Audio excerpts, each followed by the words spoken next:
Welcome to our channel. Make sure you hit that like button and subscribe.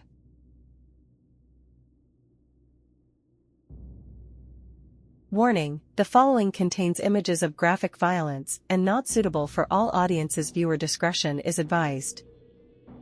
Liz and Katie Edwards, a mother and her daughter, killed as they slept by murderers aged just 14. You're not videoing this, are you?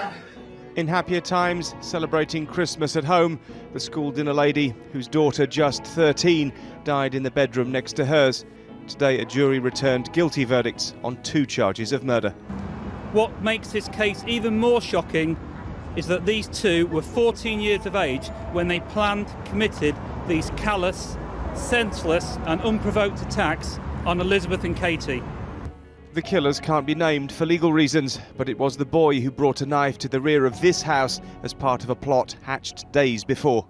The plan they agreed was for the boy to go to the house armed and in secret. On 3 consecutive nights he walked along this lonely riverside path with a bag of knives. On the first 2 nights he was unable to gain access to the house. On the 3rd night he managed to climb through an open window. This was the window through which he entered, and once he'd climbed inside this house, 5 Dawson Avenue, he moved through the property, armed with one of the knives and looking for the bedrooms of his victims. It was late at night, and they hadn't been woken by his entry. When the killer found the mother and daughter in their separate rooms, they were still asleep. He held the knife, but of the girl, the prosecution said that she was the driver of the conspiracy, that brutality and contempt oozes from every pore. Together with her young boyfriend, they planned and carried out cold, calculated and callous killings. Katie's father was in court to hear how her killers had a bath and watched television afterwards, leaving their murder weapon lying in the young girl's bedroom. In her police interview, the teenage girl described the killings as a breeze and said she felt fine. "I'd felt like murdering for quite a while," she added. "I was okay with it. Just the fact that it happened so quickly gave me peace of mind." But what happened to Liz has shocked the rest of the community where she lived. She was very thoughtful. She understood how she could help people. She didn't just turn up. She was there and thinking about what was needed. The couple who killed this mother and daughter made a pact to take their own lives afterwards, but instead ate ice cream and watched television, and are now no longer a couple. They each face a life behind bars. Damon Green, News at 10, Nottingham Crown Court. Kim Edwards and her boyfriend Lucas Markham, both 14 at the time of the attack, formed an intense relationship, and when Kim's mum Elizabeth, 49, tried to split them up, they plotted her Twilight murder.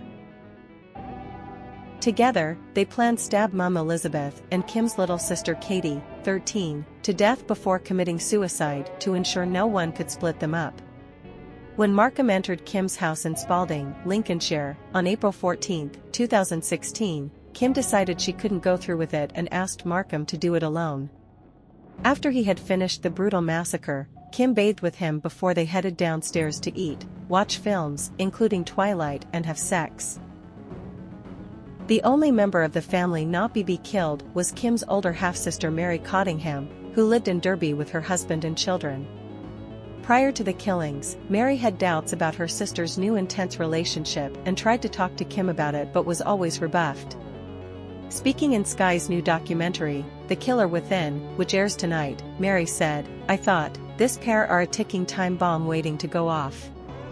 I knew straight away that there was something I did not like about him. I knew he was trouble, I just didn't realize he would be this extent of trouble."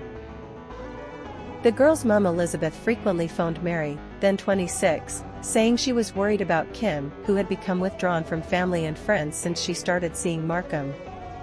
It took the pair 3 attempts to finally go through with their sordid plan. Their first attempt was foiled by Kim falling asleep on April 11, failing to let Markham into the house. Their second attempt failed for the same reasons the following night. On April 14, Kim let Markham in through the bathroom window and later went to check on his progress as he butchered her mother. Mary said, "She bottled it basically. She tried reaching her hand around the door, and it was my mum that grabbed her hand. As soon as she realized it was my mum's hand, she knocked it off." They said in the trial that Kim could hear my mum gurgling, so there was obviously a struggle. In police interviews shown in the Sky documentary, Markham admitted to stabbing Elizabeth multiple times before suffocating her with a pillow before doing the same to little Katie, who shared a bedroom with his girlfriend. It wasn't until April 15 that police gained entry, and Mary was rung by her mother's partner, who had turned up to the family home and seen Kim being taken away in a police car.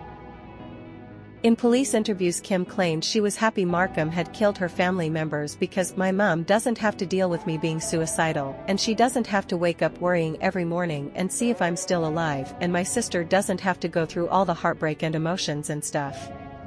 Prior to the murder, she had tried to kill herself and been rushed to hospital, causing her mom to book the family in for counseling. Talking about family life after therapy, Mary said, "Everything was really good. We were really close. The family was in a really good place. Everyone was really settled. My mom was really settled, the girls were happy at school, everyone was getting along really fine." But the peace didn't last long after the arrival of Markham, with Mary saying, "I knew my sister was unhinged, I just didn't think she was that unhinged." When her younger sister went to trial, Mary sat in court to watch proceedings each day and was shocked by Kim's lack of remorse for the killings. Mary said, "I was expecting at least something, especially when it come to Katie.